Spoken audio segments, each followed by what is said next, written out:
Situation sécuritaire dans l'Est de la RDC, les travaux de la troisième série des consultations du processus de paix de Nairobi débutent ce mardi. Intervenant hier à l'ouverture, Félix-Antoine Tshisekedi est resté ferme quant à la position de son gouvernement.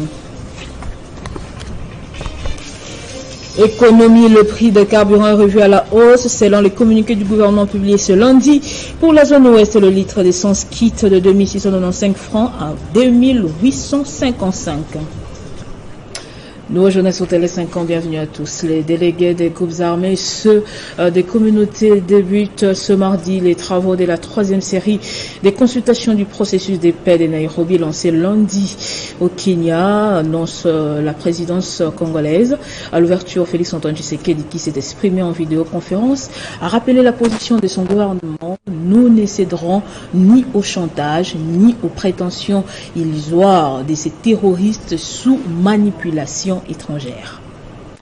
C'est assurément l'ultime opportunité pour les groupes armés encore actifs en RDC de définir leur avenir en optant pour l'une de deux options qui s'offrent à eux. Suivre le programme de désarmement et réinsertion sociale ou subir la rigueur de la loi, le choix leur revient. Ce lundi matin, ils étaient près de 200 à prendre part au troisième round de consultation politique de Nairobi, présidé par Ndayishimiye, président du Burundi, et président en exercice de la communauté des États de l'Afrique de l'Est. Le président Félix-Antoine Tshisekedi, qui a pris part par visioconférence à l'ouverture de ces discussions, a en garant de la nation tenté de réanimer l'âme patriotique de ses compatriotes. Souvenez-vous de combien de dialogues, de tables rondes, de conférences nationales nous avons organisées. Combien d'accords n'avons-nous pas signés? À combien de trahisons, d'inconscience communautaire, de barbarie, de tueries, de massacres n'avons-nous pas assisté? Combien de femmes n'ont-elles pas été violées? Il est temps pour chacun de nous de se détourner de nos actes odieux et de nous engager résolument dans la voie que je vous trace, celle du développement de notre pays, qu'aucun individu ou groupe d'individus ne saurait faire, ni taire, ni étouffer. Ces discussions avec les représentants des groupes armés et la société civile de provinces de l'Est du pays devraient aboutir à une feuille de route pour formaliser la cessation définitive des hostilités et intégrer le PDDRCS qui, contrairement à l'ancienne vision, se fonde sur une approche du désarmement et démobilisation en mettant un point d'honneur sur les relèvements communautaires, suivant laquelle la réinsertion des ex-combattants se fait dans une logique de cohésion sociale au sein de communautés et non au sein de forces armées de la République. Et toujours dans ces mêmes registres, la MONUSCO a, dans une déclaration faite ce lundi, à la suite de la tenue du mini-sommet de Luanda, réitéré son engagement à soutenir tous les efforts diplomatiques engagés qui ont abouti, dit-elle, à des décisions fermes pour une cessation des hostilités, mais aussi mettre en place un mécanisme de coordination avec la force régionale de la communauté de l'Afrique de l'Est pour la résolution de la crise sécuritaire dans l'Est de la République démocratique du Congo, qui par la suite, la mission onusienne a été saisie par le ministère des Affaires étrangères de la RDC pour l'appui à la mise en œuvre des décisions adoptées dans le cadre du processus de paix de Luanda et de Nairobi.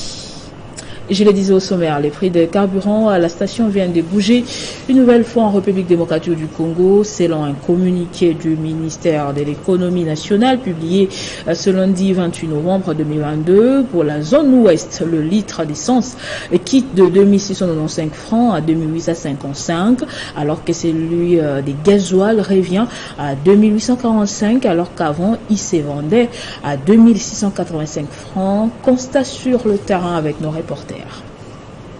Près de 6 mois après la dernière augmentation du prix du carburant à la pompe, le ministère de l'économie vient une fois de plus de réajuster les prix. C'est là dans un communiqué rendu public ce lundi 28 novembre, chose qui a départagé la vie de plusieurs usagers. Pour certains, c'est normal vu le contexte actuel de la guerre entre l'Ukraine et la Russie, les prix du carburant ne cessent de grimper dans différents pays dans le monde. C'est une situation normale à travers le monde. il y a fluctuation des prix des carburants partout. Quand vous allez dans plusieurs pays, vous allez trouver qu'il y a ce genre de problèmes qui se posent. Mais simplement, je pense que le Congo a un problème parce que nous importons les carburants de loin. Je ne sais pas pourquoi nous n'avons pas vraiment d'accord avec d'autres pays voisins ou africains producteurs de pétrole. Et peut-être cela pourrait jouer un peu sur la balance et puis aussi quelle est notre réserve interne avec lesquelles le gouvernement peut jouer sur la baisse ou l'équilibre des prix. Pour d'autres, gouverner c'est prévoir. Les dirigeants ont les devoirs d'anticiper les solutions face aux différentes crises, dont notamment la crise du carburant. Pour ceci, ils doivent trouver des solutions idoines afin de pallier à ces derniers. Augmentation, il y a carburant en fait pour moi. Les a endommagé domaine et transport. L'augmentation du carburant pour moi endommage le domaine du transport et ça a créé également l'augmentation au niveau des prix des transports en commun. Cela crée aussi l'instabilité au niveau des prix qui ne sont pas les mêmes dans les différentes stations. Nous condamnons pas non plus les chauffeurs. On a 500 fois pour arriver à magasin. Dans la situation où il y a un embouteillage. Dans son communiqué, le gouvernement a par ailleurs rappelé que cette situation fait suite à l'évolution de la structure des prix des 10 produits. Elle vise également à soulager la trésorerie des sociétés pétrolières et à maintenir l'équilibre du système d'approvisionnement en carburant dans les pays. Autre chose, à la CENI, la formation du niveau 2 sur l'opération de la révision du fichier électoral s'est clôturée.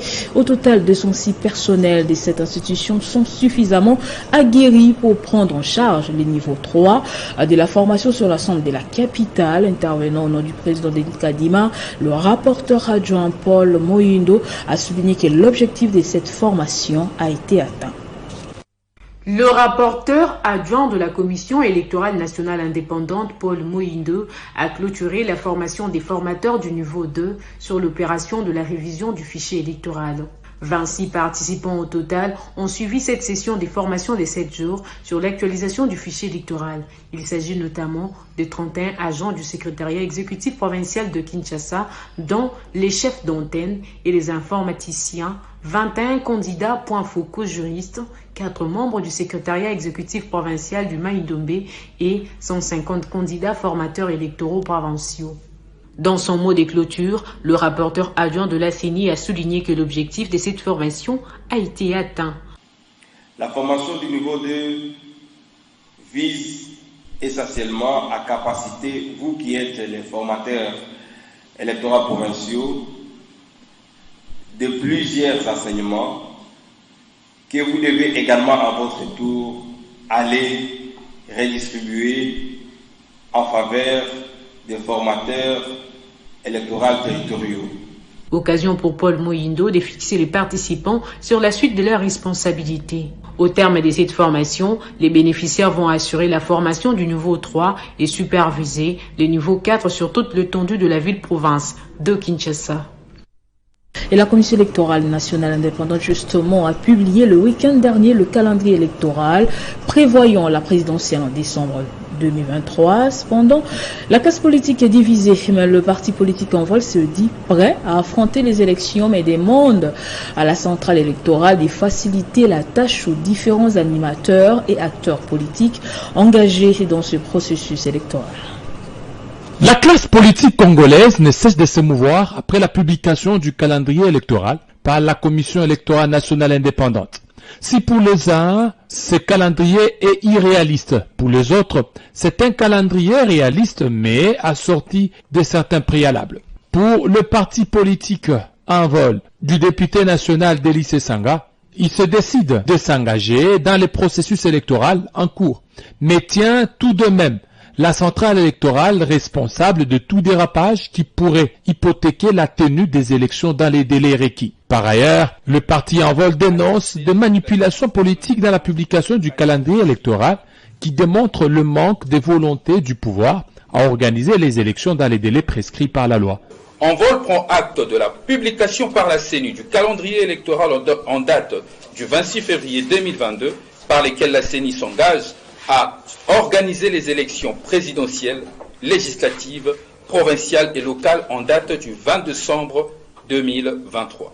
L'envol tient néanmoins à relever qu'en lieu et place d'un calendrier cohérent d'un point de vue opérationnel, la CENI s'est fourvoyée à publier une simple feuille de route assortie de dates soumises à des multiples contraintes qui n'offrent aucune garantie à la tenue des élections libres, transparentes dans le respect du délai de la Constitution.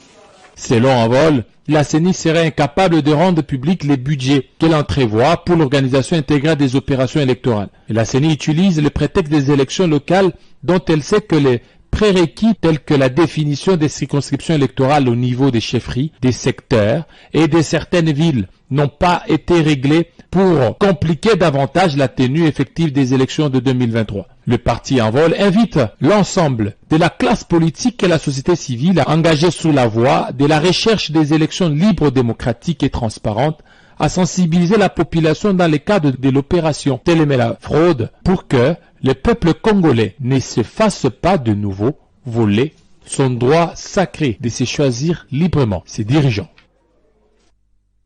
Et puis la dynamique des maîtres Paul Djunga, joignant sa voix à celle du président de la CENI, invite les Congolais à s'enrôler massivement afin de se choisir librement leurs dirigeants le 20 décembre 2023. C'était en marge de la cérémonie des présentations des différents animateurs des fédérations et sections qui la composent à la hiérarchie du mouvement de libération du Congo. En République démocratique du Congo, la publication du calendrier électoral par le président de la CENI, Denis Kadima, continue de faire polémique. Certains disent ne pas être concernés par cette présentation du calendrier électoral tant attendu, d'autres par contre saluent la détermination du bureau Kadima. C'est le cas de la dynamique Maître Paul Djunga, une structure d'appui au mouvement de libération du Congo, parti cher à Jean-Pierre Bemba Gombo. En marge de la cérémonie de présentation des différents animateurs des fédérations et sections, cette structure a salué la publication du calendrier électoral samedi dernier.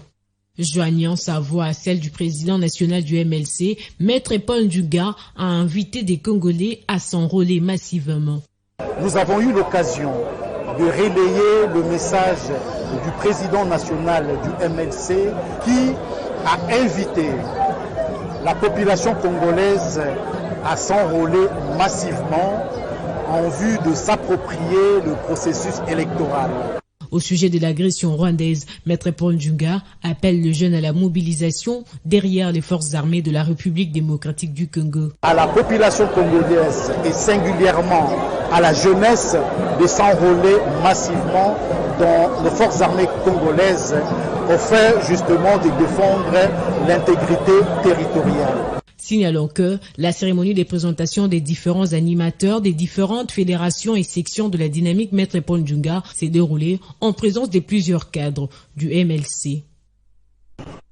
En réaction au rapport d'enquête du 26 novembre écrit par un cadre des concertations de la société civile du Haut-Katanga au sujet de la mort de l'épouse d'un huissier de justice à la suite d'une instrumentalisation de la justice par Peter Kazadi, le député provincial qui rejette ces affirmations se dit indigné par les contenus de ces rapports destinés à nuire à son image et à sa réputation. D'après un rapport rendu public par une quinzaine des ONG du cadre de concertation de la société civile du Haut-Katanga, il a été affirmé que l'arrestation du huissier de justice Hassani a été précédée d'un appel du député provincial Peter Kazadi au sujet d'un dossier opposant Moïse Katumbi à Pascal Beveragui. Tout commence au mois de novembre lorsque M. Hassani, huissier près le tribunal de commerce de Lubumbashi, s'est présenté auprès du cabinet de maître Chimbambi afin de signifier l'arrêt MP 1917. Il ne sortira pas parce que séquestré dans le but d'empêcher l'entreprise Ecobank de procéder à l'exécution de la décision. Son épouse, qui venait d'apprendre la nouvelle, a même trouvé la mort à la suite de cette situation. En réaction à ces affirmations, l'équipe de communication du député provincial Peter Kazadi s'est dit indignée des lire dans les réseaux sociaux ce qu'elle qualifie des affabulations destinées manifestement à nuire à l'image et à la réputation de l'élu de Kinshasa, gravé dans un prétendu rapport écrit par un groupe de soi-disant ONG est relayé par le journaliste Stani Boujakera. Selon l'équipe de communication de Peter Kazadi, il n'est présenté aucun lien entre la supposée détention du fameux greffier et le député provincial Peter Kazadi. Au sujet de l'appel qu'aurait fait le député Peter Kazadi pour influencer la justice dans ce dossier, son équipe affirme qu'il s'agit des fausses affirmations, car Peter Kazadi, vivant à Kinshasa, n'était en aucun cas au courant de ce qui se passait dans le bureau de Maître Chimbambi au moment des faits. Usant de son droit de réponse, Peter Kazadi dit être ni près ni de loin concerné par cet incident qui s'est déroulé à Lubumbashi, loin de lui. Que Moïse Katumbi cesse d'instrumentaliser la justice et de manipuler la population pour des objectifs égoïstes, peut-on lire sur ce communiqué. L'école du leadership à l'UPC, au cours d'une cérémonie présidée par son directeur, lance officiellement son programme de formation diplomate en leadership, un programme ambitieux et innovant destiné à des cadres désirés plutôt de renforcer leur capacité en leadership. Lancement officiel du programme de formation diplômante en leadership à l'Université protestante du Congo par l'école du leadership. C'est un programme ambitieux et innovant destiné aux cadres désireux de renforcer leur capacité en leadership. Ce programme de formation diplômante est cimenté de la conviction ferme que l'investissement d'$1 en leadership a un effet multiplicateur plus élevé que l'investissement du même dollar dans un autre actif, a déclaré un des responsables de cette école. On veut former par exemple des gens dans la création d'une entreprise. Il y a un module spécifique. On veut former un groupe de gens dans la transformation du milieu. Il y a un module spécifique.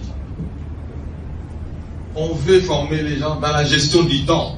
Mes chers amis, vous savez qu'un leader, c'est quelqu'un qui gère le temps rationnellement.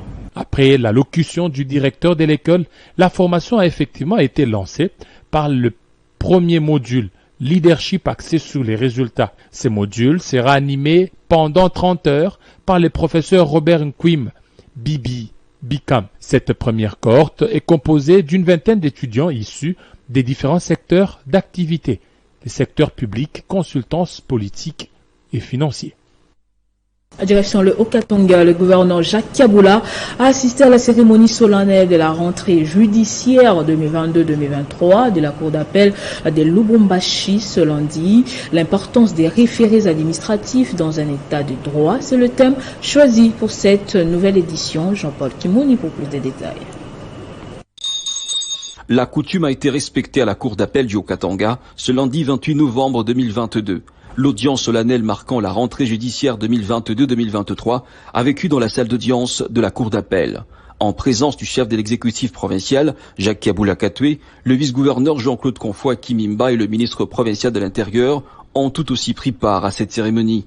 L'agencement de cet instant a répondu à la procédure réglementaire avec notamment une allocution du doyen de l'ordre, représentant du bâtonnier du Haut-Katanga empêché. Celui-ci a inscrit son intervention sur un regard et un engagement de tous les auxiliaires de la justice à la protection de la profession d'avocat. Le procureur général Lwakamona Masanka a souligné par ailleurs que le bon magistrat est l'incarnation des symboles de la justice auxquels il donne sens. Pour sa part, le premier président de la Cour d'appel du Haut-Katanga, Pierre Malangano, a donné le thème pour cette rentrée judiciaire qui se résume en l'importance des référés administratifs dans un état de droit. C'était avant de déclarer officiellement la rentrée judiciaire édition 2022-2023.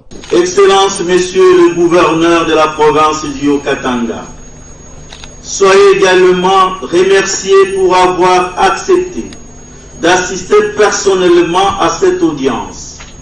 Votre présence parmi nous, malgré vos multiples charges d'État, constitue un témoignage éloquent de l'intérêt et de l'attention que vous avez toujours accordé au travail de la justice dans cette province. Au sortir du palais de la justice, le premier citoyen de la province a donc été escorté par ses compatriotes avec des cris de joie. Au Maïndombe, les députés provinciaux ont déclaré recevable à l'unanimité le projet des 10 portant budget de cette province pour l'exercice 2023. C'était au cours de la séance plénière tenue ce lundi au siège de cette assemblée provinciale à Inongo. Le projet des 10 portant budget de la province de Maïndombe a été déclaré recevable à l'unanimité des députés provinciaux de cette entité ayant pris part à la plénière à l'hémicycle de l'Assemblée provinciale de Maïndombe à Inongo. Présenter un équilibre recettes et dépenses, c'est la patronne de l'exécutif provincial de Maïndombe, Rita Bola Doula, qui a défendu ces documents importants pour l'avenir de la province de Maïndombe, en présence de membres de son gouvernement et de l'échantillon de la population maïndombienne vivant à Inongo. Le projet d'édit budgétaire pour l'exercice 2023 a été conçu en équilibre de recettes et de dépenses et s'élève à 290 milliards 467 millions 72 746 francs congolais. Les dépenses fixes du budget général et détaillent leur manière suivante. Nous avons les équipements qui sont évalués à 13 milliards 224 255 628, soit 4,55% des dépenses fixes du budget général. Ici est de préciser que malgré les amendements et enrichissements apportés par quelques élus provinciaux lors de son débat général afin de parfaire ces documents, il a été voté, séance tenante, article par article, sans être envoyé à la commission économique et financière de cet organe délibérant pour toilettage, et ce en l'absence de quelques élus provinciaux qui n'ont pas partagé la procédure choisie par le président de cette première institution politique provinciale, d'où son vote général interviendra au cours de la plénière prochaine.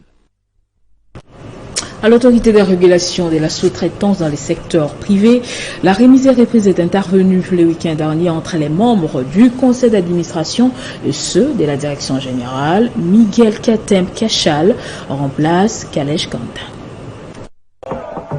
À son arrivée au bureau de la RSP pour la cérémonie des remises et reprises entre les membres du conseil d'administration et ceux de la direction générale, le nouveau patron de la sous-traitance dans les secteurs privés en RDC a été accueilli chaleureusement par le membre sympathisant des formations politiques qui les portent. À cette occasion, plusieurs invités ont marqué de leur présence à cette cérémonie qui s'est déroulée dans la grande salle de réunion de la direction générale de la RSP. Il s'agit notamment des députés nationaux Jean-Pierre Chimangabwana et autres, ainsi que de sénateurs Évariste Bochab, Denis Kambaye, pour ne citer que ceux-là.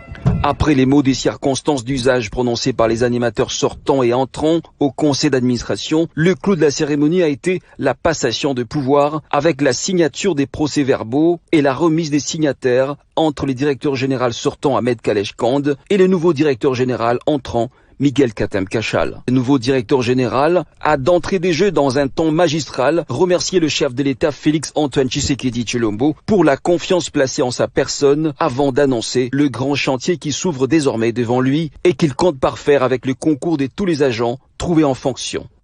Je voudrais tout particulièrement remercier le président de la République, chef de l'État, Félix Antoine Tshisekedi Tshilombo, pour la confiance qu'il est daigné placer à ma modeste personne. Nous allons mettre de l'ordre dans les secteurs, ces choses promises. Et nous allons aussi accompagner les sous-traitants afin qu'ils accèdent au marché de la sous-traitance. C'est une remise et reprise plutôt sereine. La remise de clés de bureau, possession de fauteuils, photos de famille, les accolades chaleureuses et fraternelles sous les perrons de ce bâtiment, tout ceci au nom de la République. Nous leur souhaitons un plein succès. Et nous avons confiance qu'il y ait le chef de l'État qui les a portés à ces niveaux de responsabilité. C'est pourquoi. C'est pour tout simplement manifester notre accompagnement à la vision du chef de l'État, mais aussi à l'équipe entrante. Pour sympathiser avec ses collaborateurs, le nouveau directeur général de la sous-traitance en RDC a daigné offrir une soirée de gala à ses agents cadres et aux cadres et bien d'autres invités. Ce journal est terminé, place au rappel des titres.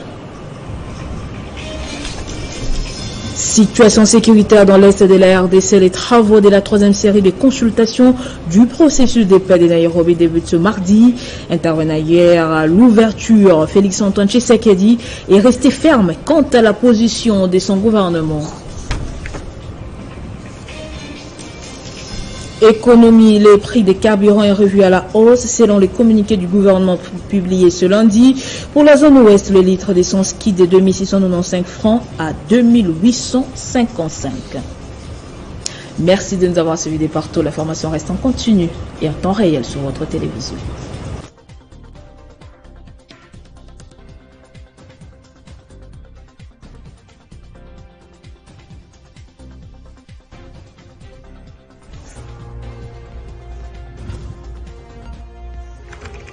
L'actualité reste en continu